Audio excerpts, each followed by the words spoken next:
So morning 10 o'clock నుండి evening 4 o'clock దాకా నేను వెయిట్ చేస్తూనే ఉన్నాను మీటింగ్ రూమ్లో. And will get back to you, మీరు ఇంకా వెళ్ళిపోవచ్చు అని చెప్పేసి మనల్ని పంపించేస్తారు. తర్వాత వాళ్ళు మనల్ని గోస్ట్ చేయడం స్టార్ట్ చేస్తారనమాట.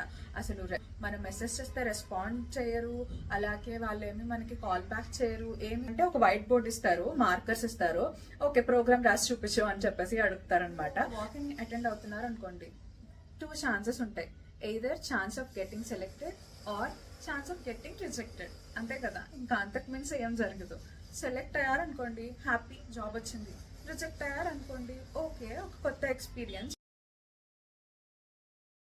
Hello everyone, I'm Mahitha. Welcome back to our channel. ఈ రోజు మనం ఈ వీడియోలో అసలు వాక్ ఇన్ డ్రైవ్స్ అంటే ఏంటి, అలాగే వాక్ ఇన్ డ్రైవ్స్ కి ఎలా అటెండ్ అవ్వాలి, వీటన్నిటి గురించి తెలుసుకుందాం. Firstly, what is walk in drive? Walk in drive దీనిలోనే తెలుస్తుంది. మనం డైరెక్ట్ గా వెళ్ళి అటెండ్ అవ్వచ్చు, అండ్ మనం సెలెక్ట్ అయితే కనుక మనకి ఆ జాబ్ ని ఇచ్చేస్తారు డైరెక్ట్ గా. సో అంటే రిజిస్ట్రేషన్ ప్రాసెస్ కానీ బిఫోర్ హ్యాండ్ ఇలాంటివన్నీ ఏముండవు. డైరెక్ట్ గా మీకు వెళ్ళాలనుకుంటే వెళ్ళి అటెండ్ అయ్యి ఇంటర్వ్యూలో సెలెక్షన్ చేసుకుని వచ్చేచ్చు. సో అది మెయిన్ కాన్సెప్ట్ వచ్చేసి. అసలు వాక్ ఇన్ డ్రైవ్ కి వెళ్ళాలి అనుకున్నట్లయితే ముందు మీకు ఫస్ట్ ఇంపార్టెంట్ గా పేషెన్స్ ఉండాలన్నమాట. పేషెన్స్ ఎందుకంటే వాక్ ఇన్ డ్రైవ్స్ లో కొన్నిసార్లు ఏం జరుగుతాయి అంటే వాళ్ళు చాలాసేపు మిమ్మల్ని వెయిట్ చేపిస్తారు. సో నేను రీసెంట్ గా ఒక వాక్ ఇన్ డ్రైవ్ కి వెళ్ళాను. అక్కడ ఏమైంది అంటే నన్ను వాళ్ళు 10 o'clock కి రమ్మని చెప్పారు. సో ఇన్విటేషన్ మెయిల్ వచ్చింది, 10 o'clock కి రమ్మన్నారు. సో నేను వెళ్ళాను. వాళ్ళు ఏమన్నారంటే వెయిట్ చేయండి, మిమ్మల్ని పిలుస్తారు, సో మీటింగ్ రూమ్ లో వెయిట్ చేయండి అని చెప్పారు. వెయిట్ చేస్తున్నా, నాలాగా చాలా మంది వచ్చారు. సో వాళ్ళందరూ వెయిట్ చేస్తున్నారు. అలా వెయిట్ చేస్తూ ఉన్నాము. నన్ను అయితే 4 o'clock కి పిలిచారు ఇంటర్వ్యూ రౌండ్ కి. సో మార్నింగ్ 10 o'clock నుండి ఈవినింగ్ 4 o'clock దాకా నేను వెయిట్ చేస్తూనే ఉన్నాను మీటింగ్ రూమ్ లో. అండ్ దెన్ నా ఫస్ట్ రౌండ్ అయిందనమాట. అంటే అన్ని ఆర్గనైజేషన్స్ ఇలా చేస్తాయని కాదు, బట్ కొన్ని ఆర్గనైజేషన్స్ మాత్రం ఇలా ఉన్నాయి. అండ్ నేను ఇంకో వాక్ ఇన్ అటెండ్ అయ్యాను. సో అక్కడ ఏంటంటే మార్నింగ్ 10 o'clock నేను వెళ్ళాను. సో ఆఫ్టర్నూన్ 1 o'clock కల్లా 3 rounds అయిపోయాయి. సో కొన్ని ఆర్గనైజేషన్స్ మన టైంకి వాల్యూ వచ్చి వాళ్ళు మన టైం వేస్ట్ చేయకుండా త్వరగా రౌండ్స్ అనేవి కండక్ట్ చేస్తారు. బట్ ఇంకొన్ని ఆర్గనైజేషన్స్ మన పేషెన్స్ ని టెస్ట్ చేస్తాయి. And then body language. Actually మీరు వర్చువల్ ఇంటర్వ్యూస్ అనేవి అటెండ్ అవుతున్నారు అంటే మీకు బాడీ లాంగ్వేజ్ అనేది ఇంపార్టెంటే. But face to face interview attend అవుతున్నారంటే మీ బాడీ లాంగ్వేజ్ అనేది చాలా చాలా ఇంపార్టెంట్.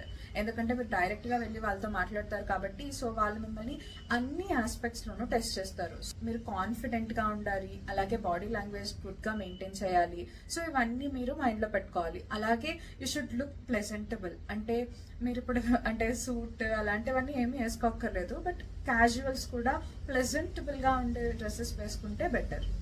నెక్స్ట్ మీకు వచ్చే క్వశ్చన్ ఏంటంటే నేను వాక్ ఇన్ డ్రైవ్ కి వెళ్ళాలనుకుంటున్నాను, బట్ ఎలా తెలుస్తుంది ఎక్కడ వాక్ ఇన్ డ్రైవ్స్ చేస్తున్నారని అని చెప్పి మీరు అనుకోవచ్చు. దీని ఆన్సర్ మీ చేతుల్లోనే ఉంది, మొబైల్లో. సో మొబైల్లో లింక్డ్ఇన్, నౌకరీ లాంటి అప్లికేషన్స్ ఉన్నాయి కదా. సో వీటిలో ఏంటి అంటే డైరెక్ట్గా మీరు లింక్డ్ఇన్కి వెళ్ళి సెర్చ్ చేయండి.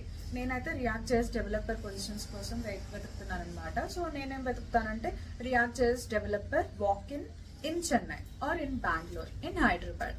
మీరు ఎక్కడ కావాలనుకుంటే అక్కడ చెక్ చేయండి అండ్ ఫిల్టర్ చేయాలన్నమాట. సో పోస్ట్లోకి వెళ్ళాలి, అలాగే రీసెంట్ పోస్ట్స్ ఏ పోస్టులు ఉంటాయో రీసెంట్గా ఉన్న పోస్టుల్లో మీరు సర్చ్ చేసుకుని ఫిల్టర్ పెట్టి అప్పుడు మీకు అన్ని పోస్టులు వస్తాయి. ఈ వీక్లో జరిగే ఇంటర్వ్యూస్ వాటన్నిటి గురించి వస్తాయి. దాన్ని బట్టి మీరు ప్లాన్ చేసుకుని వెళ్ళి అటెండ్ అవ్వచ్చు. నౌకరీలో కూడా మీరు ఇలాగే సర్చ్ చేసుకుని వెళ్ళి అటెండ్ అవ్వచ్చు. చాలా మంది మా ఫ్రెండ్స్ చెప్తారనమాట వాక్ ఇన్ డ్రైవ్కి వెళ్ళాలంటే so I feel very nervous అని చెప్పేసి. సో ఫస్ట్లీ మీరు ఒక వాక్ ఇన్ అటెండ్ అవుతున్నారు అనుకోండి, 2 chances ఉంటాయి. Either chance of getting selected or chance of getting rejected. అంతే కదా, ఇంకా అంతకు మించి ఏం జరగదు. సెలెక్ట్ అయ్యారనుకోండి హ్యాపీ, జాబ్ వచ్చింది. రిజెక్ట్ అయ్యారనుకోండి ఓకే, ఒక కొత్త ఎక్స్పీరియన్స్, మీరు కొన్ని నేర్చుకున్నారు. మేబీ మీకు తెలియని క్వశ్చన్స్ ఏమైనా వాళ్ళు అడుగుండొచ్చు. ఆ క్వశ్చన్స్ మీరు ఇంటికి వచ్చిన తర్వాత ప్రిపేర్ అవ్వచ్చు. సో మీకే టైం వచ్చింది అండ్ ఇలా కూడా క్వశ్చన్స్ అడుగుతారని మీకు తెలుస్తుంది. అంతే, either it's learning or winning, ఏదైనా మనకి మంచిదే కదా. నెక్స్ట్ వచ్చేసి సెలెక్షన్ ప్రాసెస్ ఆర్ ఏ రౌండ్స్ ఎలా ఉంటాయని చెప్పేసి. సో ఏ వాకిన్లో అయినా సరే 2 rounds ఉంటాయి. సో ఫస్ట్ రౌండ్ వచ్చేసి చాలా వాకిన్స్లో ఫేస్ టు ఫేస్ ఇంటర్వ్యూ పెడతారు. లేదు అంటే చాలా రేర్ కేసెస్లో ఏం చేస్తున్నారు అంటే టెస్ట్ పెడుతున్నారు. అంటే చాలా మంది వచ్చేసారు, వాళ్ళలో కొంతమందినే సెలెక్ట్ చేయాలి అనుకుంటే ఆన్లైన్ టెస్ట్ కండక్ట్ చేస్తున్నారు అనమాట. అంటే మనం అక్కడికి వెళ్ళిన తర్వాత వాళ్ళు మనకి సిస్టమ్ ఇస్తారు. సో దానిలో మనం ఎగ్జామ్ రాయాలి. సో ఎగ్జామ్ రాసిన తర్వాత సెలెక్ట్ అయిన వాళ్ళని సెకండ్ రౌండ్కి పంపిస్తారు. ఇంకొంతమంది ఏం చేస్తున్నారంటే పేపర్ ఇచ్చేసి దాని మీద ప్రోగ్రామ్ రాయమని చెప్తున్నారు. సో నేను వెళ్ళిన ఇంటర్వ్యూస్లో 2 ఇంటర్వ్యూస్లో వాళ్ళు పేపర్ ఇచ్చి ప్రోగ్రామ్ రాయమని చెప్పారు. సో అందులో మీరు మంచిగా ప్రోగ్రామ్ రాస్తే వాళ్ళు సెలెక్ట్ చేసి తర్వాత సెకండ్ రౌండ్కి పంపిస్తారనమాట.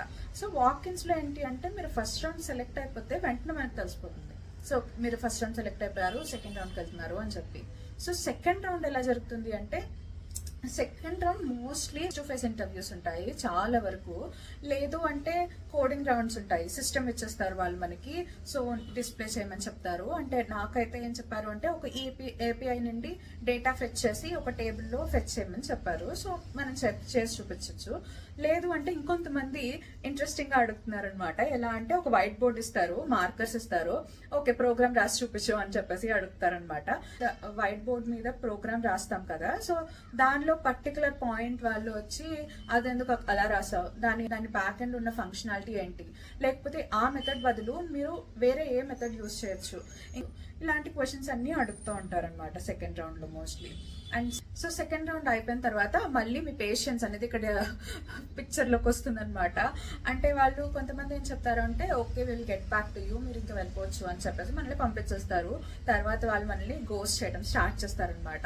జస్ట్ చేస్తే రెస్పాండ్ చేయరు, అలాగే వాళ్ళు ఏమి మనకి కాల్ బ్యాక్ చేయరు, ఏమి చేయరు. సో మనమే కంటిన్యూస్గా ఫాలో అప్ చేస్తూ ఉండాలి. అంతలాగా ఫాలో అప్ చేస్తుంటే అప్పుడు మనకి వాళ్ళు రెస్పాండ్ అవుతారనమాట. సో లేకపోతే చాలా వరకు పోస్ట్ చేస్తారు. సో కొంతమంది అయితే థర్డ్ రౌండ్ అయిన తర్వాత కూడా పోస్ట్ చేస్తారు, అది వేరే విషయం. దాని తర్వాత వచ్చేసి ఇంకొన్ని ఇంటర్వ్యూస్ ఏం చేస్తున్నారంటే సెకండ్ రౌండ్ సెలెక్ట్ అయిపోతే మీరు సెలెక్ట్ అయిపోయారని చెప్పేస్తున్నారు ఇంకొన్ని వాకిన్స్లో. సో వాళ్ళు ఏంటంటే థర్డ్ రౌండ్ కూడా ఉంటుంది, వెయిట్ చేయండి అని చెప్పేసి హెచ్ఆర్ కూడా అయిన తర్వాత వాళ్ళు అప్పుడు okay will get back to you అంటారనమాట. సో సెకండ్ రౌండ్ అయిన తర్వాత గోస్టింగ్ చేయటం వేరు, హెచ్ఆర్ అయిన తర్వాత ఆఫర్ లెటర్ ఇచ్చే ముందు గోస్టింగ్ చేయటం చాలా వేరు అనమాట. సో కొంతమంది హెచ్ఆర్ ఇంటర్వ్యూ అయిపోయిన తర్వాత కూడా గోస్టింగ్ స్టార్ట్ చేస్తారు, ఎందుకో తెలీదు.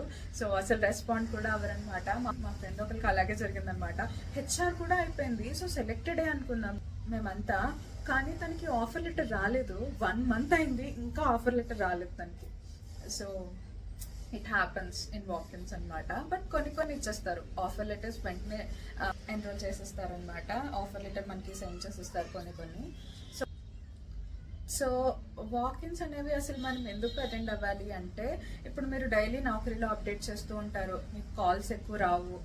ఒకవేళ కాల్స్ వచ్చినా సరే, వాళ్ళు ఇంటర్వ్యూ షెడ్యూల్ చేసినా సరే, ఆ ఇంటర్వ్యూ పోస్ట్పోన్ అవడానికి చాలా ఛాన్సెస్ ఉంటాయన్నమాట. సో మీరు కాల్స్ రావట్లేదనో, వాళ్ళెవరో ఇంటర్వ్యూ షెడ్యూల్ చేయట్లేదనో, వాళ్ళెవరి కోసమో అలా వెయిట్ చేసే బదులు మీరే ఒక ఫస్ట్ స్టెప్ తీసుకుని వాక్ ఇన్ డ్రైవ్స్కి వెళ్ళి అటెండ్ అయితే మీకు ఎక్స్పీరియన్స్ వస్తుంది, మీకు లక్ బాగుంటే జాబ్ కూడా వచ్చేస్తుంది కదా. So in my opinion walk in drives are very good. So అందుకనే నేనైతే నాకు స్టార్టింగ్లో నౌకరీ నుండి కాల్స్ ఏమీ ఎక్కువ రాలేదు, అయినా సరే నేనే డైరెక్ట్గా వెళ్ళి వాక్ ఇన్ డ్రైవ్స్ అటెండ్ అయ్యేదాన్ని అనమాట. సో ఇలా చాలా వాక్ ఇన్ డ్రైవ్స్ అటెండ్ అయ్యాను. సో ఫేస్ చేసిన వాకిన్స్లో ఉండే ఎక్స్పీరియన్స్ని మీతో షేర్ చేసుకుంటున్నాను అంతే. నేనేం పెద్ద ఎక్స్పర్ట్ అలా ఏమీ కాదు. So hope you like this video. మీకు కనుక ఇంకేమైనా డౌట్స్ కనుక ఉంటే నాకు కమెంట్ చేయండి. సో నేను డెఫినెట్గా ఆన్సర్ చేస్తాను. Thank you for watching this video. Thank you.